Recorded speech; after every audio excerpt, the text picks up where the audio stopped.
Welcome back to Building and Breaking, where we talk about how brands are built, trust is broken, and what salon owners, beauty pros, distributors, beauty brands, and creatives can learn. I'm your host, Nina Kovner, and welcome back. Season two of Building and Breaking. Last time we stopped, I don't know, I think was it September? Time flies, you know. A lot has happened. So much has happened. But I had talked about doing seasons of building and breaking as opposed to like every week, like infinity. So I made a decision, which, for Libras is not always the easiest thing to do. I made a decision and we are going to do seasons. So this is officially season two. We will have six episodes per season. So this episode today is one that I actually outlined. Well, I've been studying this brand since forever. Uh, but I actually built an outline several months ago and it just never made it into the mix. So I'm really excited for today's episode because today we're talking about Apple. Back in 2005, I know that this is going to be really hard to believe, but we talk a lot about trust on this pod, and so trust me, this is a true story. Okay, so back in 2005, during my when I was at the executive management program at UCLA's Anderson School of Business, we had a final. So it was a 9-month program, and we had learning groups that we were with through the entire 9 months. And the final for the end of the program was to pitch the board of Apple, what their next move could and should be. Now, mind you, this was 2005. So, we were in a major, major shakeup in music in general, right? Because digital music, so much was happening in that industry. And so, um, everyone in my program was just amazing. I had an incredible group.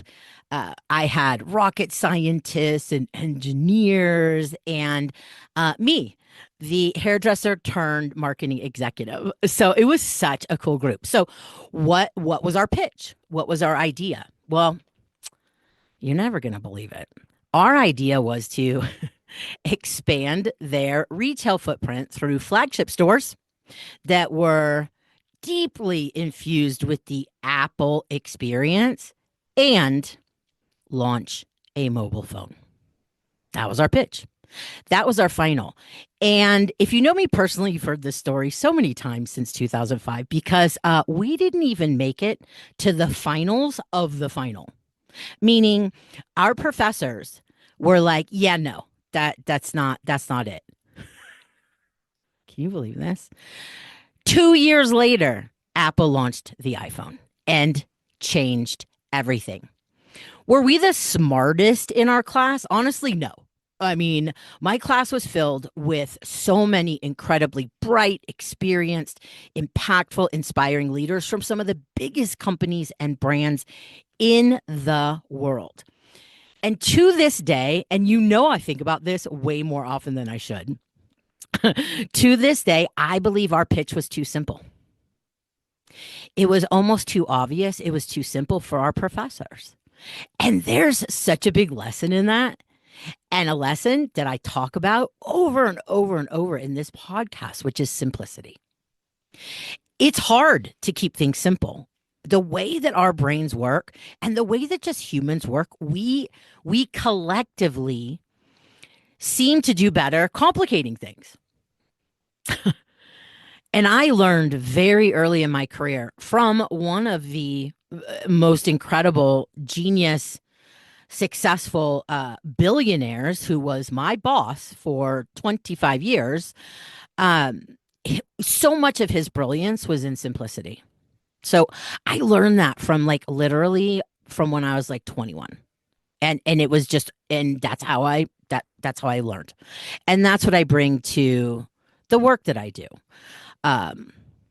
So let's get back to Apple. So that wasn't really the real story. What rebuilt Apple wasn't just, it wasn't a product, it wasn't an iPhone, it wasn't even a store. It was how they made people feel through intentional experience design. We talk about experience design a lot at Passion Squared and inside Mentored because your experience is your brand. You can write whatever you want. You can say we're this and we're that and we're that. But at the end of the day, it is what your clients and customers experience when engaging with your brand. That's how trust is built. That's how they built loyalty. That's how they built a global community of raving fans. And I mean, that, that's what we do, right? Those are, again, rooted in the fundamentals. So that's what this episode's about, how Apple turned experience into strategy, what happens when things start to slip, because they do. So context is so important in this episode because some people that are like way younger than me, people that don't study brands like I do, what you may not know is that Apple was a creative outsider. They always were. And when I was doing my final at UCLA, again, back in 2005, they had 2% of the personal computer market. They were a nobody. Again, when we look at the entire market, they were loved by the dreamers, of course, designers, creative students, but not seen as essential. They were the rebel, they were the underdog.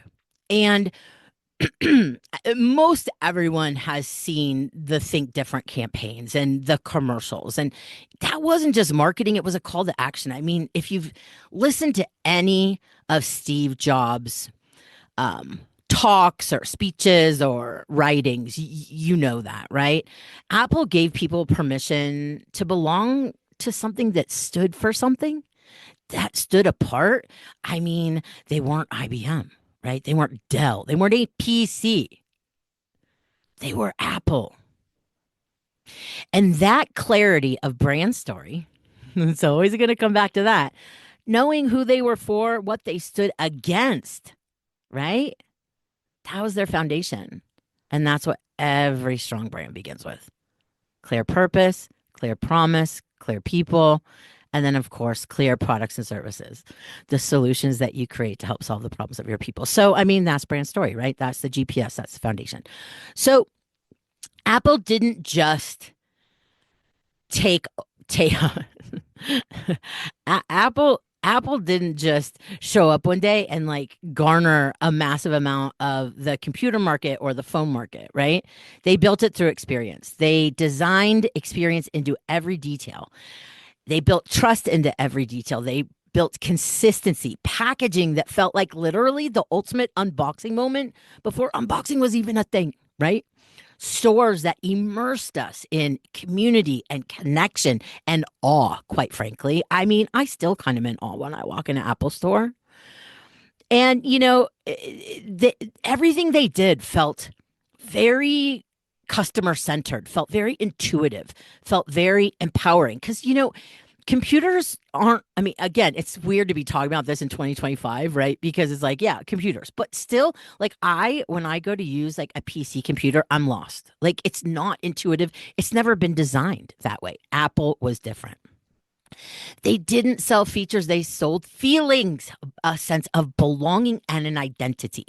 And if we really think about that, the identity part, I mean, we think about like Apple, our iPhones like are an accessory, or our AirPods. What the fuck are those things called?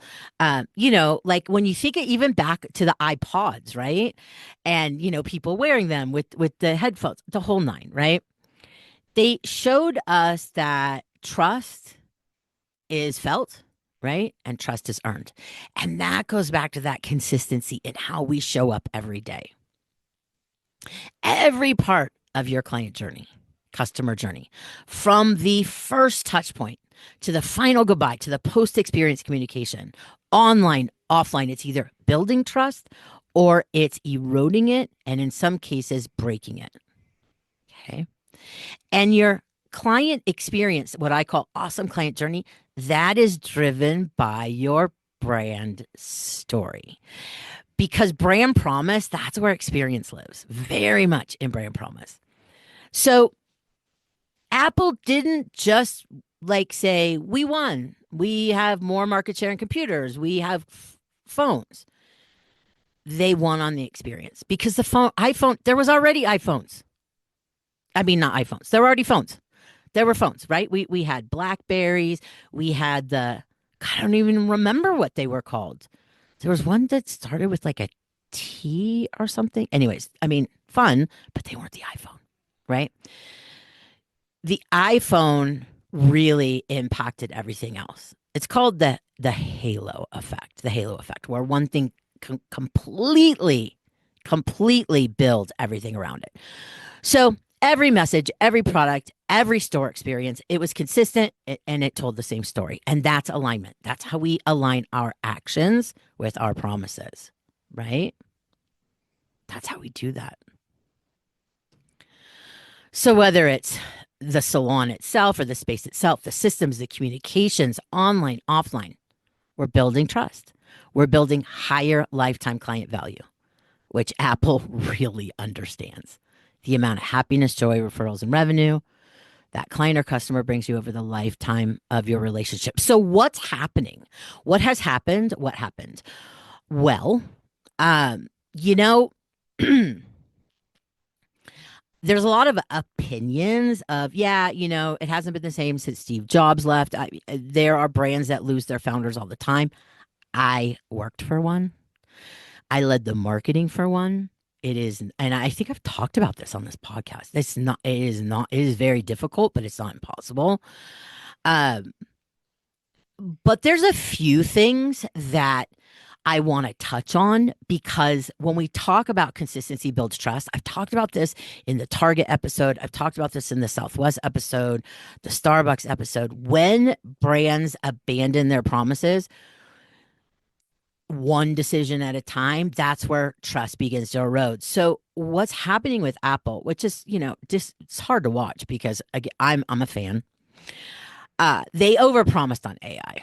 They overpromised and they're still struggling, right? So even though they've had Siri forever, Siri has never been like a big success for them. And this Apple intelligence that they've been talking about for so long, it while it's slowly rolling out, they promised too early, right? I got so excited when they announced it, and I think that was over a year ago. And I'm like, okay, where is this thing that you're so again, trust is built on promises kept. And AI, Apple kind of like they kind of stumbled there. Doesn't mean they're not going to come back, but they've stumbled. There's been privacy concerns, investigations into voice data, which is really unlike Apple because Apple again has always been the rebel brand. Privacy is a human right. They have always stood up for the people. And so even if they intentionally, didn't do anything, it doesn't matter. It's the message that it sends. And then most recently, which I talked about this in particular on the Target episode. This rebel brand, Apple, the outsider, the underdog, the rebel, they have kind of been looking like just another corporation. And that's not good for Apple. That's not good at all for Apple. Um, Kissing the government's ass is not something we'd ever see from Apple. And it doesn't matter what you believe or who you believe or how you believe. It doesn't matter what political party you're in. Like I talked about in the Target episode. Why did Target get hit so hard when they did a complete 180 on DEI versus if Walmart had done it? Different brands, different brand promises. Target was always the brand of inclusivity, and they just fucking failed their audience. right? Again, it doesn't matter who you believe or what you believe, what political party you are. It's the same thing with Apple. Apple's the outsider, the rebel for the people. Typically, you would not see leadership kind of sucking up to a government that is clearly fucking with the First Amendment, right? So when your brand promise and your experience stop aligning, that's when trust begins to erode. That's when trust begins to erode. Happens in salons, happens in beauty brands, happens in distributors. It happens everywhere because the fundamentals are universal. Remember, the fundamentals are universal. This is not a salon thing. It's not a computer thing. It's not a coffee thing. It's not an airline thing. It's universal. The fundamentals are universal. So when your brand story begins to get diluted, when it fades, that connection fades. So when that connection fades, the community follows, right? So what? So dear Apple, 20 years later, what would I recommend? No, I'm not doing another final. Um, so what can Apple do? What can we all do when we look at our brands and we're like, things could tighten up a little bit. I'm not seeing what I want to see out of my business. I'm overwhelmed. I'm confused. I'm all of those things. It's always going to begin with brand story. Because without that foundation, we become really reactionary. I see that a lot in the salon industry. I see that with pro beauty brands. Reactionary decision making, like so and so launched this, we're launching this. So and so's doing this, we're doing this. That's not I don't recommend. Do not recommend because that's just shows that you're going to be in a constant state of reactionariness, which is not a word. So we see people chasing trends instead of building trust. Trust trust is the long term, trends is short term, right? Trust is high lifetime client value. The amount of happiness, joy, referrals, and revenue that client or customer brings you over the lifetime of your relationship. So Apple needs to get their shit together and realign with their core brand story. Now they could, and I've shared this many times in the podcast, they could evolve their brand story, but they can't just keep being inconsistent. So I want them to get back to leading with that clarity and not being reactionary. I want them to get back to building every touch point focused around trust and clarity. I want them to do that. I want them to get back to leading with humanity because that is who they are as a brand. And it's not about the tech, it is about the people. It's always about the people. It's not about the haircut. I know sometimes people get upset when I say that. It's not about the haircut. It's not about the bottle of shampoo. It's just not. Clients and customers stay for so many other reasons. They stay for how they feel. They stay for that emotional connection. They stay for that consistency. They stay for that alignment. We can get phones anywhere. We can get computers anywhere. We can get haircuts anywhere. We can get flights. We can get coffee anywhere. I want Apple to get back to their core values, right? Design integrity, privacy for the people. I want them to get back to that. Because with clarity comes consistency, and with consistency, as you've heard me say over and over and over, consistency builds trust. Consistency builds trust. So Apple did not invent the phone or the computer or portable music players. What they did is they reimagined what it could look and feel like to actually use them. They turned tech into a human experience. They built that loyalty through design. Design, not just design of the actual product, design of the experience. They told a story that we felt we belonged inside of. And that's what you do every single day. That's what you do every single day. It's not just services or products. It's designing experience that connect, that engage, that matter, building that emotional trust, making people feel seen and supported, empowered, beautiful, whatever. That's experience design. That's what differentiates your brand from everybody else's. And that's what builds brands that last. And that's what we talk about inside Mentored. Actually, today is the 1 month anniversary, birthday, whatever you want to call it, since Mentored launched. I think I talked about it on the last episode a little bit, but I am having so much fun. One of the things that was so incredibly clear to me is we are in such an overconsumption dilemma, crisis. And after leading subscription programs and membership programs, one for over a decade, I have seen a dramatic shift in how we consume and how we take action or lack thereof. And that's why I created Mentor. It's something on Instagram, an Instagram subscription inside Instagram. You're not going anywhere. You're staying right there. And instead of doom scrolling, you're going to take action. And what that action looks like starts with brand story. Brand, business, and healthy boundary fundamentals, where we actually build stuff together live and in our DM office hours 4 days a week. It's been so much fun. And I invite you to join us if you are at that spot where you're like, I'm sick and tired of being sick and tired.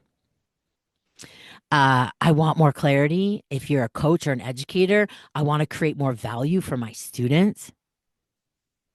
If you're a distributor, I want to add more value to the salons I service. If you're a beauty brand, I want to be able to create more value for the salons I serve. All are welcome inside Mentored.